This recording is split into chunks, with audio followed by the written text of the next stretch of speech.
Hi friends, today we're going to talk about your light meter, which you can see inside of your viewfinder. So it's in this little window here. It's going to be hard to film, but I think we can do it. So you can actually see your light meter on the back of the camera as well.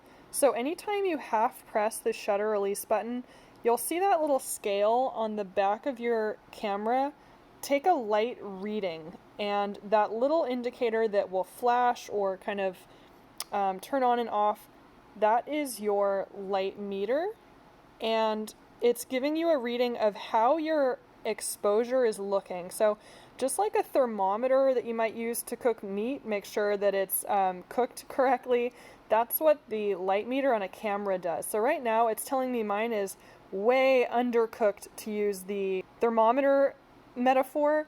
In photography, that would mean that it's way underexposed. It's going to be way too dark. And actually, if you look through my viewfinder, it's completely dark. There's nothing that the camera can see because my lens cap is on. So I'm going to go ahead and take that off. Let's see what that's done to our light reading. It's still pretty underexposed, meaning that that little indicator is still way over to the left, but it's not off the page now. At least it's kind of hovering around the far left. What you can see that look like in here, if I can try and show you. Yeah, that indicator is back pointing to the left, so it's pointing right to the left of the scale, right towards the 5.6. That's telling me that of the light coming in the camera right now, my photo is going to be super dark, which makes sense because we're in a pretty dark room, even though we're looking at the projector. All the lights are off in here. So I won't get into all the details of metering, but the method that the camera uses is called TTL, through the lens. So it measures the light coming through the lens, and it tells you what its best guess is of how your lighting's going to turn out. Now, there are different metering modes, but that's a little more advanced. We won't get into that. We're just going to learn how to change our settings to some different things to give us some different results in the light meter, either on the back of the camera or through your viewfinder, and show you how you can use that to make sure that you're taking, your best shot at a balanced exposure or a well-lit image. So at these settings, it's telling me there's not enough light coming into my lens or through the lens, TTL, to get a good exposure. I can change a couple things here. I can decide whether I want to change my shutter speed, my f-stop, or my aperture, or my ISO, or some combination of all three. And you'll learn more about what those settings do to your photos as far as the artistic side effects, which might determine which one you want to change. But for now, I'll just show you the different results as we change each setting one at a time. So if this is my reading right now, I can change my shutter speed. You'll notice that by changing it this way, not only am I not adding any light to my photo, but it's now blinking over here saying, danger, danger, you're getting even darker with your exposure. That's because I'm making my shutter speed even faster, meaning I'm letting less light in than before, than my default setting. So the faster I make it, the smaller the fraction of a second, meaning the bigger the denominator, the bigger that bottom number, the less light I'm letting into my camera. So now I'm going to go the other direction. I'm changing my shutter speed to be slower to let more light in. And you know that 1/4 of a second is proportionally more of a second than, 1/100th of a second. So I'm slowing down my aperture, letting light in for longer. I'm going to go all the way up to multiple seconds, maybe 1 second. We'll start there. I'm going to half press my shutter release button, take a reading. Wow, look at that little indicator is now in the middle. So it's telling me, hey, you're in a dark room, but with this shutter speed, this aperture, and this ISO, you could get a balanced exposure. You can hear how slow that shutter speed was, and you can see this is not a great image, but to the camera's best approximation, that's a balanced exposure. I'm going to change my shutter speed back to where it was. Oop, that's going in the other direction. Actually, I'll show you real quick.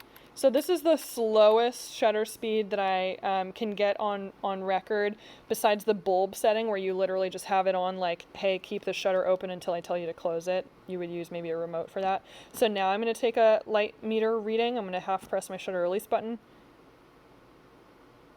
Oh, I can't do it on bulb, sorry. So I'm on a 30-second exposure. That's a super long exposure, what you'd use for like night photography of like, you know, moving stars or something. It's telling me now it's way too much light. This is going to be a way overexposed image. So see what happens when I take this shot. Oh my gosh, shoot, I didn't want to do that. This is going to be 30 seconds of just waiting. Well, it's too late to go back now. You can see what happens. My arms are getting sore holding the camera up like this though. Still exposing. You can see actually the red light is on, which means it's taking a photo this whole time. Just stopped. And that is our way overexposed image. You can see how bright that is. The camera tried to warn us and we didn't listen. That was a 30-second exposure. Okay, we're going to set our shutter speed back to where we started. You can see actually the light meter, well, it's starting to change as we move back through these settings. Also, your ISO, whether it's on auto or on a specific setting, that'll change around a bunch too. So just, you know, keep an eye on your ISO. That's generally on automatic, so that will flip around as you change your settings and try and compensate when you do bonehead things like what I just did. So now I'm going to hold down, you can see with my thumb here, I'm going to hold down AV. Now I can change my f-stop. And when I just take a reading again to figure out where we are, okay, we're super underexposed, I'm going to say, oh, let's change our f-stop. I want to let in more light. I'm going to go this way.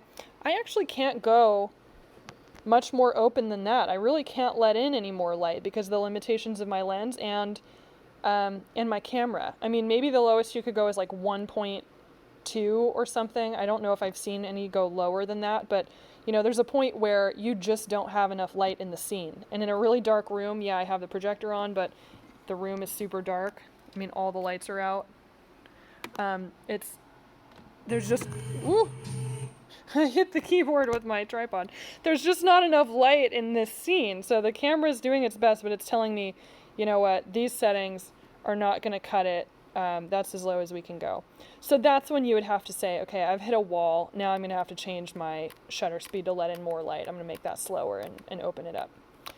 Now let's say I had a super slow shutter speed, like what we did before with the 30 seconds. Don't worry, I won't take this photo again. So we're getting a super, super bright light meter reading. I'm going to close my f-stop down, meaning I'm going to let in less light until I can kind of find balance in that shot. So see now, I've got, 30 seconds is letting light in for a really long time, but I've closed down my aperture enough to cut out some of the light that was overpowering it before, and now the camera's telling me, hey, you might have a shot at a balanced exposure. Again, I would never probably do this under these conditions. And remember that the ISO is still on auto.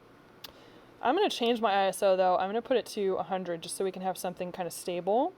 See what that does to our settings. So what was a balanced exposure before, I'm going to take a light reading and I'm going to see, wow, it's actually not that far off from a balanced exposure. See, when I make my shutter speed faster, now it's getting darker according to my light meter because I'm letting light in for a shorter amount of time. So I'm going to go back to 30 seconds. Now I'm going to mess with my f-stop.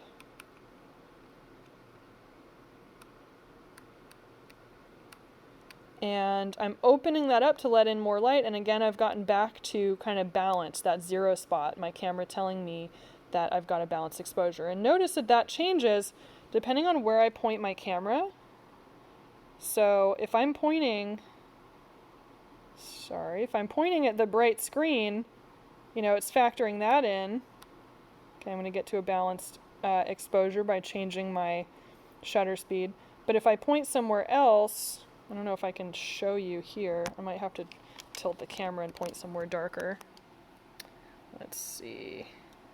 Okay, yeah, if I point somewhere else, not at the bright screen, now it's way underexposed with those same settings. So you can see that it is measuring what I'm pointing at, and that obviously makes a difference because that changes the amount of light that is coming into my camera or through the lens, TTL, and therefore what my camera is trying to tell me my exposure will turn out like. So hopefully that just gives you a quick idea of how to change your settings, all three of them, how to look at your light meter either on the back of your camera or through the viewfinder, and use that information to tell you whether your photo is going to be way underexposed, if that indicator is pointing to the left or left of center, whether it's going to be a balanced exposure according to the camera, remember, which is a machine, not a creative human that knows what you're going for.